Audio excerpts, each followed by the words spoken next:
Bueno, primero, muy buenos días a todos y a todas. Antes de dar inicio a esta presentación, nos queremos presentar. Mi nombre es Paulina Vázquez, directora general de pregrado de la Universidad Santo Tomás. Y en esta presentación también es parte Francisco Cofré, coordinador nacional de procesos de enseñanza de la UST.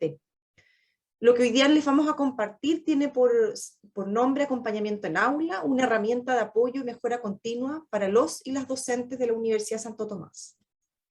Y para dar primero un contexto general de nuestra institución y en qué marco, ¿cierto?, desarrollamos el acompañamiento en aula, contarles que nosotros somos una institución con una acreditación avanzada de 4 años, tenemos una amplia presencia regional en 13 sedes con más de 25 carreras de primer año.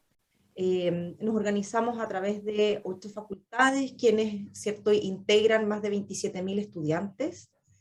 Y bueno, tenemos ahí también otras cifras relevantes para la institución, pero quizás un elemento distintivo también es que a partir del próximo año, ¿cierto?, la institución parte también con la gratuidad para sus estudiantes. Ahora, ¿quiénes son nuestros estudiantes? Nosotros declaramos y hacemos real un modelo de formación que tiene un eje central y que pone el foco en el estudiante. Y estos datos son muy relevantes para nosotros para poder definir las estrategias y el diseño de lo que después realizamos para poder implementar el modelo de formación y apoyar la progresión de los estudiantes. En general, contamos con un grupo de estudiantes que son primera generación, que está en educación superior. Más de un 60% son mujeres. De este grupo, un porcentaje también amplio trabajan en distintas jornadas, lo cual es mucho más relevante o prioritario en la jornada vespertina. Más del 90% proviene de un establecimiento educacional de dependencia municipal o particular subvencionado. Y además tenemos un grupo de estudiantes que en la jornada diurna es la mayoría menor de 20 años, lo cual ¿cierto?, no se da de la misma manera en la jornada vespertina, donde tenemos un grupo etario con más edad. Ahora, respecto a nuestros académicos, y ya vinculándonos más con el tema de esta presentación, que es el acompañamiento en aula, señalar, bueno, ahí está un poco la evolución del cuerpo académico de la universidad, y contarles que los datos que hoy día vamos a presentar corresponden al año 2020, un año, ¿cierto?, donde de alguna manera parte la pandemia y nos desafía a hacer muchos cambios, y en ese sentido, en ese periodo, nosotros alcanzamos a acompañar a un 29% de docentes, que corresponden a un poquito más de 1.000 académicos y académicas. Ahora, el marco institucional de lo que hoy día, de este mecanismo, de esta experiencia que les vamos a narrar, es súper relevante. Nosotros nos situamos en cierto lo que declaramos en nuestro modelo de formación. El modelo de formación señala en uno de sus atributos la gestión del proceso formativo y en particular el acompañamiento en aula es un mecanismo que es complementario al proceso de enseñanza-aprendizaje, pero es importante ¿cierto?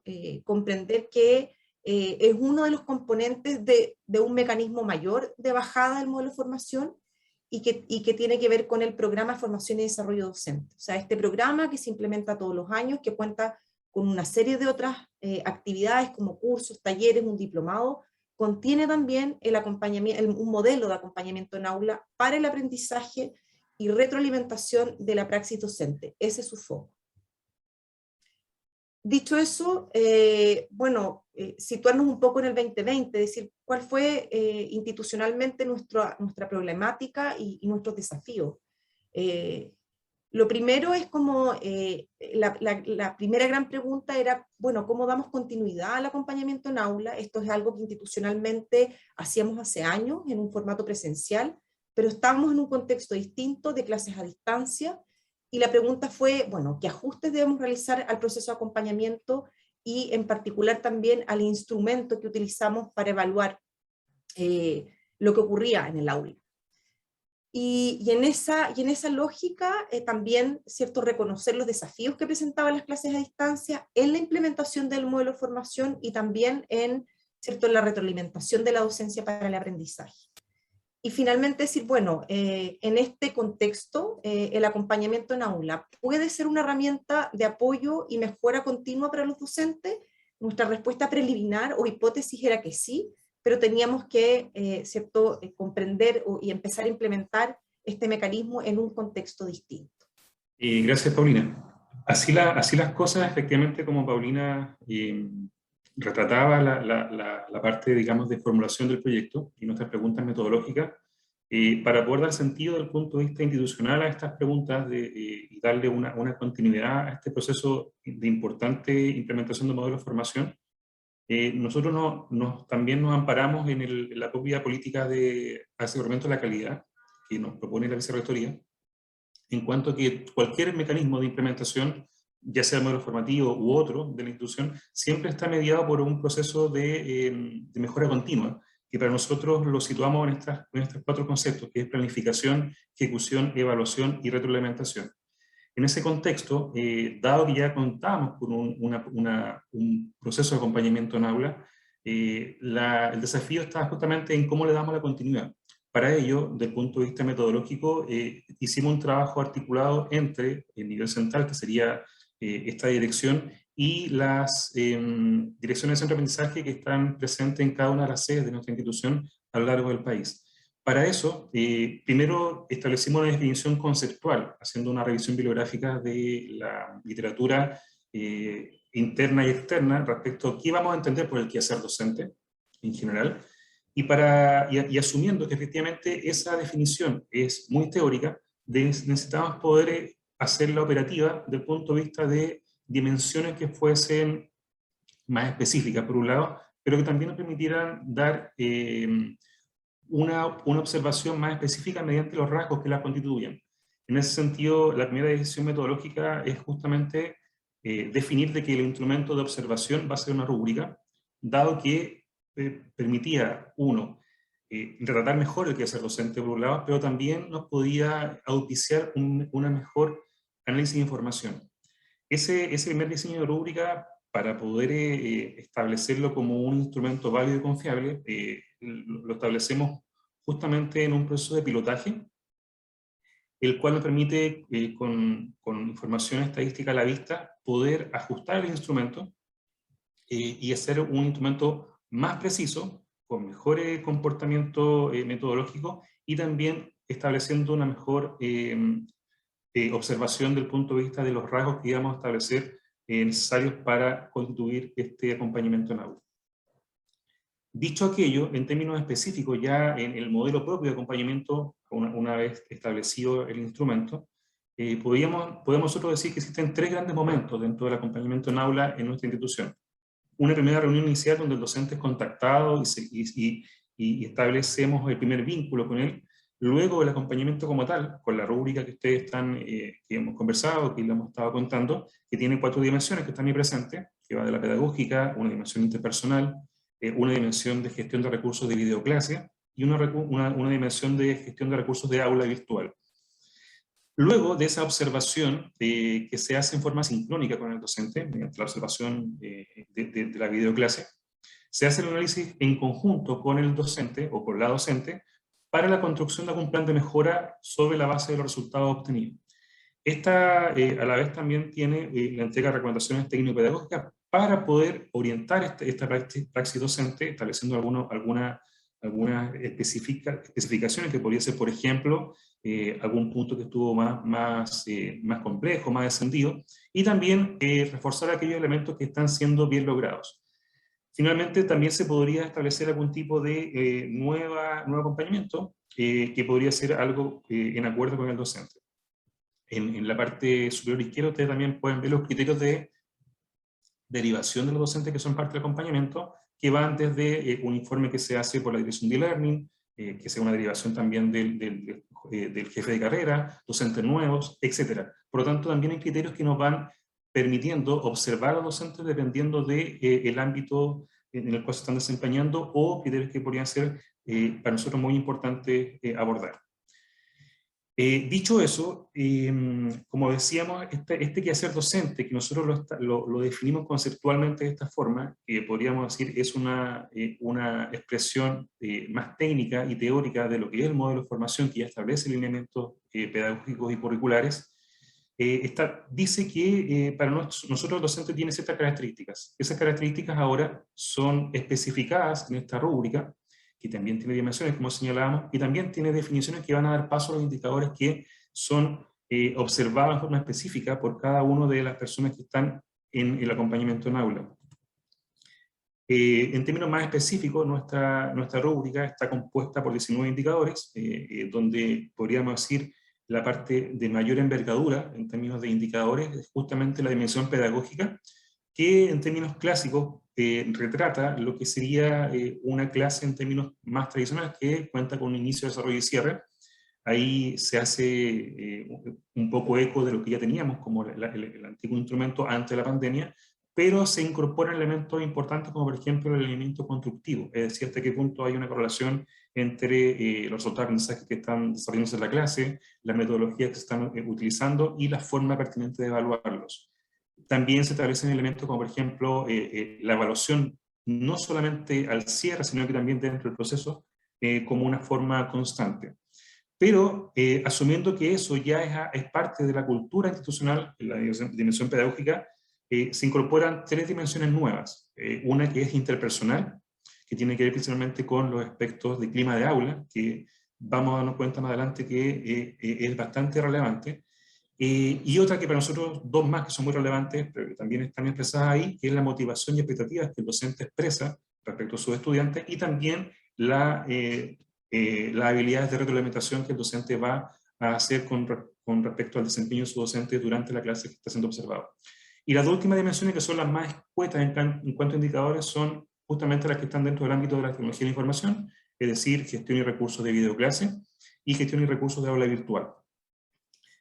Dicho eso, nosotros quisiéramos ahora comentarles cuáles fueron nuestros resultados, por qué esta presentación para nosotros es importante compartirla y también eventualmente poder recoger algún tipo de retroalimentación de vuestra parte, porque los resultados que estamos obteniendo y que estamos mostrándoles son, a nuestro juicio, auspiciosos. Primero, si vemos solamente los resultados en términos de los porcentajes de logros de cada dimensión, ustedes se pueden dar cuenta que están bordeando el 90%. En general, lo cual nos habla de un resultado en términos globales y descriptivos, muy auspicioso desde el punto de vista de los resultados que están a la base de las observaciones de, como decíamos, sobre 1000 docentes en un periodo de un semestre. Ahora, si lo vemos desde el punto de vista de los resultados, de acuerdo, digamos, a los tramos, tenemos un 26% docente de nivel avanzado, un 68% que sería como el porcentaje mayor en términos satisfactorios, y un 6% en términos de incipiente. Podríamos estar hablando casi de una distribución normal de resultados, lo cual ciertamente también nos alienta a poder hacer un énfasis mayor en cómo se distribuyen los resultados en términos más específicos, que es lo que les mostramos a continuación. Cada una de las dimensiones que ya hemos conversado y probablemente esta gráfica valida la importancia o la decisión metodológica de haber hecho una rúbrica con dimensiones, asumiendo que el quehacer docente es multifactorial y tiene distintos rasgos que lo componen. Y ustedes se pueden dar cuenta que la dimensión pedagógica tiene un 67% de docentes en nivel satisfactorio y un 18% a nivel avanzado, lo cual ciertamente nos entrega un muy buen antecedente. En términos de la dimensión interpersonal, también los resultados son auspiciosos, en términos de que tenemos 50% de docentes en nivel satisfactorio y un 45% en nivel avanzado, lo cual también es bastante importante mencionar. En términos de las dos últimas dimensiones, que como decíamos son las más escuetas, tenemos menos resultados, tenemos resultados que son incluso mayores, pero que nosotros nos ponen alertas para poder mirar la mayor atención en cuanto a las causas que estarían explicándolos. Finalmente, hacemos un análisis avanzado desde el punto de vista de análisis de correlaciones para medir las correlaciones que sean entre las dimensiones, y ahí estamos entrando a un análisis mucho más específico que en términos de dimensiones, un poco haciendo eco a la imagen anterior, se da una alta correlación entre la dimensión pedagógica y la dimensión interpersonal, principalmente porque son los aspectos que podríamos decir están más asentados a la cultura institucional ante la pandemia, y en menor logro las dimensiones 3 y 4, que efectivamente nos abren posibilidades para poder interpretar por qué esos resultados están siendo así, y ciertamente nos están sumando información para la mejora continua del proceso. Finalmente, un análisis de segmentación ya en términos de aplicación de algoritmos que nos permite hoy día, en términos de segmentar los resultados y hacer un análisis de clusterización, nos entrega a nosotros 3 grandes agrupaciones de características docentes, o 3 rasgos que identifican a los docentes de la institución. Y eso para nosotros es un dato, un hallazgo muy importante, porque no estaba dentro de los planteamientos iniciales de nuestra práctica, nuestra experiencia, pero ciertamente nos entrega información muy valiosa para comenzar probablemente a diseñar un perfil docente que sea ad hoc en nuestra institución. Paulina. Gracias, Francisco. Como grandes conclusiones y proyecciones, bueno, nosotros primeramente comprendemos, ¿cierto?, la calidad de la docencia como multifactorial. Por lo tanto, su comprensión en ese sentido es compleja. Pero considerando, ¿cierto?, el acompañamiento en aula, nosotros creemos que si este se realiza de manera efectiva, es decir, cuando el académico acompañado tiene un rol relevante, primordial, esto permite, ¿cierto?, disminuir ciertas amenazas y apropiarse, de la labor formativa de manera en sinergia con nuestro modelo de formación. Lo segundo es que nosotros, como hipótesis, o podemos concluir que el acompañamiento en aula, como mecanismo, es una forma o es un mecanismo que permite implementar el modelo formativo, o más bien retroalimentar cómo éste llega al aula y desde ahí mejorar. Creemos también que debemos institucionalmente fortalecer este mecanismo, pero teniendo muy claro, ¿cierto?, que lo que debemos fortalecer son las confianzas y el poder implementar esto desde una mirada de autorregulación y co-construcción. Es decir, no solamente desde una mirada de la calificación o evaluación, sino que desde una oportunidad de aprendizaje y de construcción desde quien acompaña y quien es acompañado. Y creemos también que nosotros tenemos que transitar, ¿cierto?, a un enfoque mixto. Nosotros institucionalmente partimos con una mirada más intervencionista, en donde, ¿cierto?, se acompañaba a aquellos profesores que solamente tenían dificultades, y desde ahí se construía un plan de trabajo. Hoy día creemos que el acompañamiento en aula tiene que tener un rol mixto en términos que sea facilitador y colaborativo, donde las soluciones se co-construyan. Nosotros planteamos mantener una mirada, ¿cierto?, de quien acompaña como asesor, ¿cierto?, como orientador, pero basado en la confianza y en la construcción mutua de una definición de realidad de lo que ocurre en el aula. Por lo tanto, eso también es algo que nosotros lo tenemos como desafío y ya está ocurriendo institucionalmente. Y finalmente, señalar que es esencial, creemos, ¿cierto?, esta mirada de calidad, desde las distintas políticas institucionales, poder aplicar los modelos de aseguramiento de la calidad a cada uno de los mecanismos que uno incorpora. Creemos también muy importante la incorporación de tecnologías. En este sentido, nosotros, ¿cierto?, tenemos un sistema que nos permite ir registrando lo que levantamos desde la rúbrica, y por lo tanto tener toda la información y en forma oportuna. Y finalmente, muy importante poder profundizar los análisis de correlaciones que son incipientes. ¿Para qué? Para poder no solamente saber lo que está pasando desde el punto de vista de la implementación del modelo, sino que también para que desde la praxis, junto con ¿cierto?, esta mirada más teórica del quehacer docente, podamos contribuir a un mejor perfilamiento docente. Muchas gracias. Muchas gracias por su atención.